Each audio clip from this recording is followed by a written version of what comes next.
講開面對應變呢，另一個字就會應運而生，又會諗得起呢，就叫做舒適圈啊 （comfort zone）。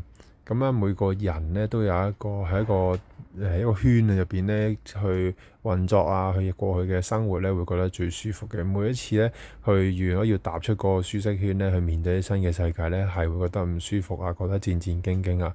呢一種嘅感覺呢係正常不過嘅，係會覺得都係會緊張嘅。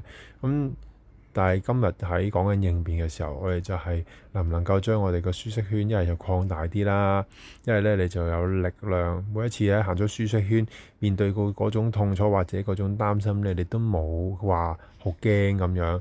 咁呢個呢，就係你可以面對未來嘅多變嘅世界嘅方法啦。咁至於點做啊？之前都有講過啦。咁啊，祝大家喺個舒適圈度唔好留太耐啦，多啲行少少出去，或者將個舒適圈擴大少少。